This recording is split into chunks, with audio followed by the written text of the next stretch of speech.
ചന്ദ്രനടക്കമുള്ള അതിഥികളെ പേരും പറയുന്നില്ല. ഈ ലളിതമാണെങ്കിലും വളരെ പ്രൗഢമായ ഒരു ചടങ്ങിൽ നമ്മുടെ പ്രിയപ്പെട്ട ചന്ദ്രേട്ടനെ അഭിനന്ദനം ആദരിക്കുന്നതിന് വേണ്ടി ഫിലിം സൊസൈറ്റി ഫെഡറേഷൻ തീരുമാനിച്ചത്, അത് നമുക്ക് നടത്താൻ കഴിഞ്ഞതിനുമുള്ള സന്തോഷം, അദ്ദേഹത്തിനുള്ള അഭിനന്ദനം ഞാൻ ആദ്യമായി അറിയിക്കുന്നു. ഈ വേളയിൽ നമുക്കറിയാം, അദ്ദേഹത്തിൻ്റെ സിനിമാ പ്രവർത്തനത്തിൻ്റെ 50 വർഷം എന്ന് പറയുമ്പോൾ നമ്മുടെ ഐക്യ കേരളത്തിൻ്റെ 70 വർഷം പൂർത്തിയാകുന്ന സമയത്താണ് ഈ 50 വർഷവും പൂർത്തിയാകുന്നത്. അപ്പോൾ അത് വളരെ പ്രധാനമാണ്.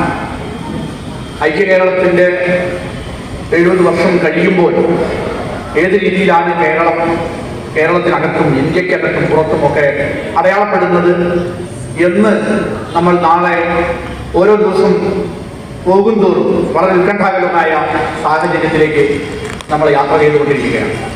ആ ഒരു സാഹചര്യത്തിലാണ് കലയുടെ ഏറ്റവും ഉദാത്തമായ അല്ലെങ്കിൽ ഏറ്റവും ഉന്നതമായ ഒരു നിയോഗം ഏറ്റെടുത്ത ഒരു ചലച്ചിത്രകാരൻ എന്നുള്ള രീതിയിൽ TV ചന്ദ്രനെ നമ്മൾ അടയാളപ്പെടുത്തുന്നു. അത് ആ കലയുടെ നിയോഗത്തെ 2 ഘടകങ്ങളായിട്ടാണ് ഞാൻ കാണുന്നത്.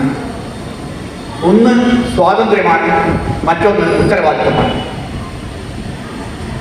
കലയ്ക്ക് സ്വാതന്ത്ര്യം എന്ന ഘടകം, അതിൻ്റെ അടിസ്ഥാനം തീർച്ചയായും ഏറ്റവും അത്യാവശ്യമാണ്. കലാകാരന്റെ അല്ലെങ്കിൽ ആ കലയിലൂടെ ഉന്നയിക്കപ്പെടുന്ന കാലത്തിൻ്റെ, അതിൻ്റെ സർഗാത്മകതയുടെ, അതിലെ വിഷയങ്ങളുടെ, ഉള്ളടക്കത്തിൻ്റെ, ആഖ്യാന രീതിയുടെ എല്ലാം സ്വാതന്ത്ര്യം ഏറ്റവും ഉത്തരവാദിത്വത്തോടു കൂടി ഏറ്റെടുത്തിട്ടുള്ള ഒരു സംവിധായകൻ എന്നുള്ള രീതിയിൽ അദ്ദേഹത്തിൻ്റെ സ്ഥാനം മലയാള സിനിമയുടെ ചരിത്രത്തിൽ, അതുപോലെ തന്നെ കേരളത്തിൻ്റെ ചരിത്രത്തിൽ അടയാളപ്പെടുത്തപ്പെട്ടു കഴിഞ്ഞു. അദ്ദേഹത്തിൻ്റെ 17 സിനിമകളാണ്, ഫീച്ചർ സിനിമകളാണ് നമ്മൾ പ്രധാനമായും പരിഗണിക്കുന്നത്. അതിൽ 16 സിനിമകൾ എനിക്ക് കാണാൻ കഴിഞ്ഞിട്ടുള്ളൂ. ഹേമാവിൻ കാതലകൾ എന്ന സിനിമ എനിക്ക് കാണാൻ കഴിഞ്ഞിട്ടില്ല. അത് കാണാനുള്ള അവസരം ഉണ്ടാവുമെന്ന് വിചാരിക്കുന്നു. അദ്ദേഹത്തിൻ്റെ കയ്യിലും അതിൻ്റെ പ്രിന്റ് ഇല്ലെന്ന് എനിക്ക് തോന്നുന്നു. അപ്പം അത് ചിലപ്പോൾ കാണാൻ കഴിഞ്ഞെന്ന് വരില്ല. അപ്പോൾ എനിക്ക് അതിലൊരു സന്തോഷകരമായ കാര്യം ഉണ്ടായത്, അദ്ദേഹത്തിൻ്റെ തിരക്കഥകളുടെ ഏറെക്കുറെ സമ്പൂർണമായ, ലഭ്യമായ തിരക്കഥകളുടെ ഏറെക്കുറെ സമ്പൂർണമായ ഒരു പതിപ്പ് ഇറങ്ങാൻ പോകുന്നുണ്ട്. അതായത് തിരക്കഥകൾ പുസ്തക രൂപത്തിൽ സിദ്ധ പബ്ലിഷേഴ്സ് ഇറക്കുന്നുണ്ട്. രാധാകൃഷ്ണൻ ചെറുവല്ലി ഇവിടെയുണ്ട്. അതിൻ്റെ കവർ പ്രകാശനം നാളെ നടക്കുമെന്നാണ് ഞാൻ മനസ്സിലാക്കുന്നത്.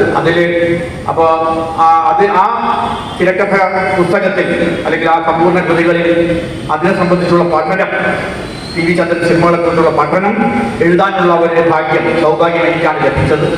അപ്പോൾ അതുകൊണ്ട് തന്നെ ഇവിടെ ഞാൻ ഉന്നയിക്കാത്തതുമായ കാര്യങ്ങളെല്ലാം തന്നെ ആ ഒരു ലേഖനത്തിൽ ഉണ്ടാകും. അതോടൊപ്പം തന്നെ ദൃശ്യതാളത്തിൽ അത് പ്രസിദ്ധീകരിക്കുന്നുണ്ട്. ദൃശ്യതാളം നാളെ പ്രസിദ്ധീകരിക്കുന്നതാണ്. അതുകൊണ്ട് ഇവിടെ പറഞ്ഞതോ പറയാത്തതോ ആയ കാര്യങ്ങൾ എല്ലാം തന്നെ ഞാനിവിടെ അവതരിപ്പിച്ച് കഴിഞ്ഞു എന്നുള്ളത് ഞാൻ ആദ്യമായിട്ട് തന്നെ പറയുകയാണ്. ചന്ദ്രേട്ടനുമായിട്ട് എനിക്ക് ഒരു ലവ് ഹേറ്റ് റിലേഷൻഷിപ്പ് എപ്പോഴുള്ളതാണ്. വളരെ പരിപൂർണമായ സ്നേഹം, അതുപോലെ തന്നെ പരിപൂർണമായ ബോധ്യപ്പെടൽ, മനസ്സിലാക്കൽ ഉള്ളപ്പോൾ തന്നെ വിമർശനത്തിൻ്റെതായ സ്വാതന്ത്ര്യവും എപ്പോഴും ഉപയോഗിച്ചുകൊണ്ട് തന്നെയാണ് അദ്ദേഹവുമായിട്ടുള്ള കഴിഞ്ഞ കാലത്തെ ബന്ധങ്ങളൊക്കെ തന്നെ ഉണ്ടായിട്ടുള്ളത് എന്ന് എല്ലാവർക്കും അറിയാവുന്ന കാര്യമാണ്. ഞാൻ അതിൻ്റെ മറ്റു വിശദാംശങ്ങളിലേക്ക് ഇറക്കില്ല. അദ്ദേഹം ഈ കേരളത്തിലെ മലയാളത്തിലെ നവസിനിമ നമ്മളെപ്പോഴും ചരിത്രത്തിൽ അടയാളപ്പെടുത്തപ്പെടാതെ 70കളിൽ ഓടുകൂടി ഉള്ള ആ നവസിനിമയിൽ അരവിന്ദൻ അടൂരും ജോൺ അബ്രഹാമും KG ജോർജും അടക്കമുള്ള ആളുകളുടെ ഒരു തുടർച്ചയായ ആ കാലഘട്ടത്തിലാണ് കടന്നു വരുന്നത് നമുക്കറിയാം.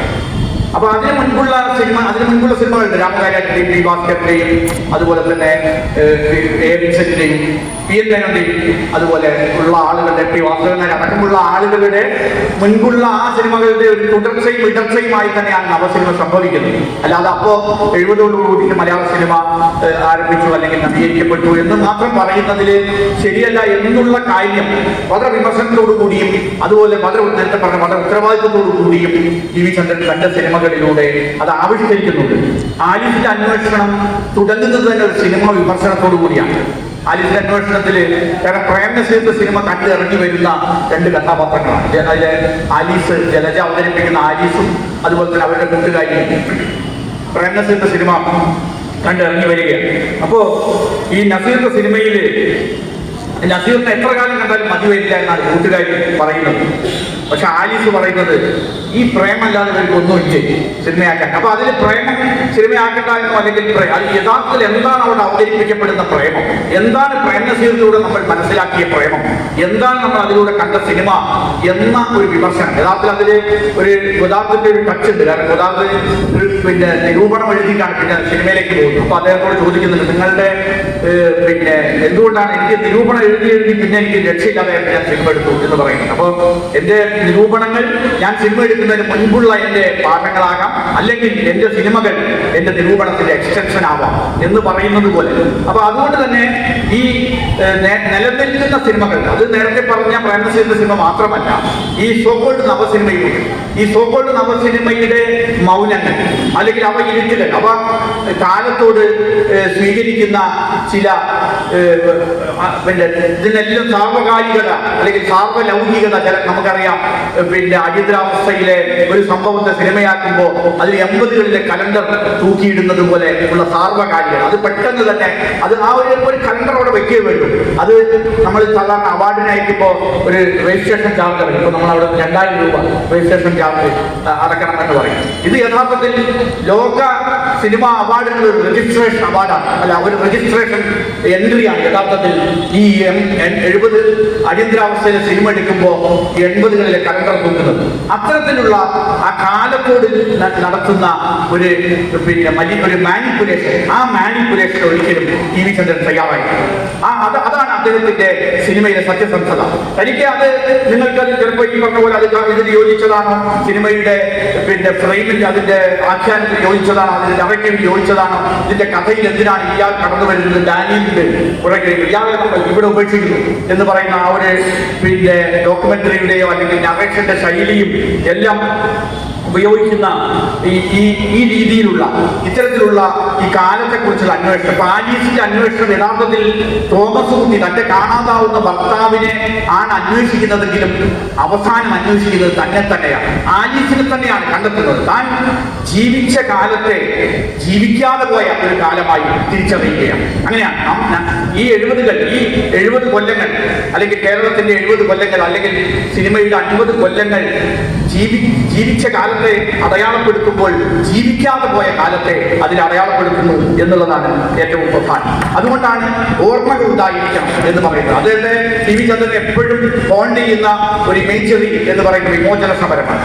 ആ വിമോചന സമരം എങ്ങനെയാണ് കേരള രാഷ്ട്രീയത്തെ മാറ്റിയത്, കേരളത്തിലെ സംസ്കാരത്തെ മാറ്റിയത്, കേരളത്തിലെ ജാതി സാമുദായിക ഘടനകളുടെ അതിന്റെ എല്ലാം മാറ്റിയത്, അതിന്റെ എല്ലാം നമുക്കറിയാവുന്ന കാര്യമാണ്. അപ്പൊ അത്തരം കാര്യങ്ങൾ വീണ്ടും വീണ്ടും ആവർത്തിക്കുന്ന സമയത്ത് നമ്മൾ ഈ ഓർമ്മകൾ ഉണ്ടായിരിക്കണം എന്ന പേര് യഥാർത്ഥത്തിൽ നമ്മളുടെ ഈ പരിപാടിക്ക് കൊടുത്ത ഈ പേര് പോലെ തന്നെ വളരെ വളരെ സമ്പൂർണ്ണവും അതുപോലെ തന്നെ വളരെ പിന്നെ എന്താ പറയുക കാലത്തെ തന്നെ അടയാളപ്പെടുത്തുന്ന അത് നേരത്തെ പറഞ്ഞ ഐക്യ കേരളത്തെ നമ്മൾ എങ്ങനെയാണ് നോക്കിക്കാണേണ്ടത്. കാരണം അതൊരു സമരത്തിന്റെ ഭാഗമായിട്ടുള്ളതാണ്, അല്ലാതെ അത് ഒരു ഉത്തരവിന്റെ ഭാഗമായി വന്നതല്ല. കാരണം ഇത് തിരുവിതാംകൂർ അമേരിക്കൻ മോഡൽ ഇവിടെ കൊണ്ടുവരണം എന്ന് ആഗ്രഹിച്ച തിരുവിതാംകൂറിലാണ്. അദ്ദേഹത്തിന്റെ ഒരു ഡോക്യുമെന്ററി പുന്നപ്ര വയലാറിനെ കുറിച്ചാണ് ടി വി ചന്ദ്രന്റെ ഡോക്യുമെന്ററി. അപ്പോ പുന്നപ്ര വയലാർ, എന്തുകൊണ്ടാണ് പുന്നപ്ര വയലാർ സംഭവിക്കുന്നത്, അല്ലെങ്കിൽ എന്തായിരുന്നു അതിന്റെ രാഷ്ട്രീയ ഉദ്ദേശ്യം എന്നുള്ള കാര്യങ്ങൾ നിരന്തരമായി ഓർമ്മപ്പെടുത്തുന്നതിന് വേണ്ടിയിട്ടുള്ള ശ്രമങ്ങൾ ഈ ഓർമ്മകൾ ഉണ്ടായിരിക്കണം സിനിമയിലും.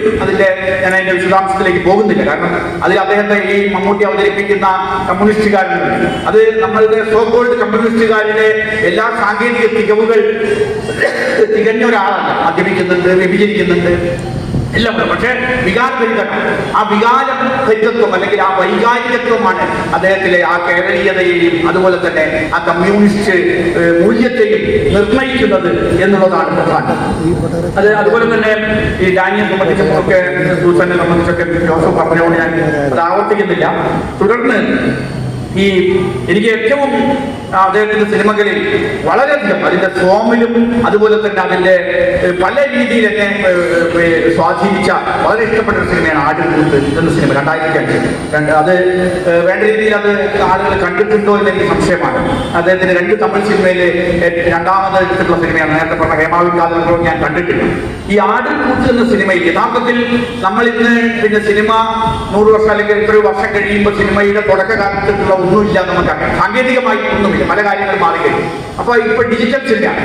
ഈ ഡിജിറ്റൽ സിനിമയുടെ ഇന്ന് നമ്മൾ അതിന് മുൻപുള്ള സിനിമയാണ്. ഡിജിറ്റൽ പൂർവ്വ സിനിമയെ കുറിച്ചുള്ള അതിന്റെ ഒരു ഏറ്റവും സർഗാത്മകമായ, ഏറ്റവും പിന്നെ ലോക്കലായിക്കൊണ്ട് തന്നെ ഇന്റർനാഷണലായ ഒരു ആവിഷ്കാരമാണ് ഈ ആടുംകൂത്ത് എന്നുള്ളത്. കാരണം അതില് സിനിമയിൽ എടുക്കാതെ പോയ ഭാവന എങ്ങനെയാണ് സിനിമയെ നിർണ്ണയിക്കുന്നത്, ഇപ്പൊ സിനിമയെ മാനിപ്പുലേറ്റ് ചെയ്യുന്നത് നമുക്കറിയാം. അപ്പൊ അത്തരത്തിലുള്ള ഒരു കാലഘട്ടത്തില് ആ ഭാവന, എടുക്കാതെ പോയ സിനിമ, എടുത്ത സിനിമയുടെ കഷ്ണങ്ങൾ അത് വളയായിട്ട്, അന്നത്തെ ഈ പഴയ ഫിലിമിലുള്ള സിനിമകൾ വളയൽ എന്നാണ് തമിഴിൽ പേര്, ബാക്കി വളയൽ എന്നാണ്. ആ വളയലായി മാറിയിട്ട് ഇതിലെ കഥാപാത്രത്തിന്റെ ിലേക്ക് വരുന്നതും അത് പിന്നെ സിനിമയായിട്ട് മാറുന്നതും ഒക്കെയുള്ള ആ വളരെ ഈ ഒരു സാങ്കേതിക രൂപത്തിന്റെ ഏറ്റവും ക്രിയേറ്റീവായ ഒരു ആവിഷ്കാരമായി ആടുംകൂത്ത് എന്നുള്ളത്. അത് പ്രത്യേകിച്ച് അത് അടിയന്തരാവസ്ഥയും അതുപോലെ തന്നെ പഴയ രാജഭരണത്തിന്റെയും ഒക്കെ തമിഴ്നാട്ടിന്റെ, അതുപോലെ ആധുനിക തമിഴ് സാഹിത്യത്തിന്റെ പുതുമയ്പ്പിത്തൻ അടക്കമുള്ളവരുടെ കടന്നുവരവും എല്ലാം കൊണ്ട് വളരെ സവിശേഷമായ ഒരു സിനിമയാണ്. ഞാൻ ഒരു സിനിമയെക്കുറിച്ച് കൂടി പറഞ്ഞുകൊണ്ട് അവസാനിപ്പിക്കുകയാണ്. അത് പൊതുവെ അധികം സംസാരിക്കാത്ത സിനിമയാണ് ശങ്കരനും മോഹനും എന്ന സിനിമ. ഈ ശങ്കരനും മോഹനും എന്ന സിനിമയിലെ മറ്റുള്ള ടി വി ചന്ദ്രൻ സിനിമകളിൽ നിന്നുള്ള ഒരു വ്യത്യാസം, അതിൽ കാലഘട്ടത്തിൻ്റെതായ അടയാളപ്പെടുത്തലുകൾ ഒന്നും തന്നെ കടന്നു വരുന്നില്ല. അതായത് ഡാനിയിലായാലും അല്ലെങ്കിൽ ഓർമ്മകളുണ്ടായിരിക്കണമെങ്കിൽ അങ്ങനെ തന്നെ ഒരു കഥയാണ്. അതിലെല്ലാം കടന്നു വരുന്നത് പോലെയുള്ള വർഷങ്ങൾ അതിൽ കടന്നു വരുന്നില്ല. കാരണം അത് സ്വപ്നത്തിനകത്താണ് പ്രവർത്തിക്കുന്നത്. ആ സിനിമ ഈ ചലച്ചിത്രകാരന്റെ സ്വപ്നത്തിനകത്ത് പ്രവർത്തിക്കുമ്പോൾ പിന്നെ അതിന് ഒരു കലണ്ടർ അവിടെ തൂക്കേണ്ട ആവശ്യമില്ല അല്ലെങ്കിൽ എന്നുള്ളത് കൊണ്ടാണ്. അപ്പൊ അതിൽ മരണത്തെ ചിത്രീകരിക്കുന്നത്, ചിലതിൽ മരണമുണ്ട്, അതുപോലെ തന്നെ ഉറക്കമുണ്ട്. ഈ ഉറക്കത്തെയും മരണത്തെയും വിഷ്വലൈസ് ചെയ്യുന്നതും എല്ലാം തന്നെ വളരെ പിന്നെ നമ്മളെ ആഴത്തിൽ ചിന്തിപ്പിക്കുന്ന രീതിയിലുള്ള കാര്യങ്ങളാണ്. ഈ പറഞ്ഞതുപോലെ തന്നെ എല്ലാവർക്കും സംസാരിക്കണം, അതുപോലെ തന്നെ നമുക്ക് ഈ ചന്ദ്രേട്ടുമായിട്ടുള്ള പിന്നെ ഇന്ററാക്ഷനും എല്ലാം ഉള്ളത് കൊണ്ട് ഞാൻ എൻ്റെ ഈ അവതരണം അവസാനിപ്പിക്കുകയാണ്. എൻ്റെ ലേഖനം ദൃശ്യതാളത്തിനും അതുപോലെ തന്നെ അദ്ദേഹത്തിൻ്റെ തിരക്കഥകൾ എല്ലാവരും വാങ്ങി സൂക്ഷിക്കണം. അതോടൊപ്പം തന്നെ അതൊരു വായിച്ച് അതിൻ്റെ അഭിപ്രായങ്ങൾ അറിയിക്കണം. ഇതിന് അവസരം ലഭിച്ചതിലുള്ള സന്തോഷം പങ്കിട്ടുകൊണ്ട് ഞാൻ അവസാനിപ്പിക്കുന്നു. അഭിവാദം.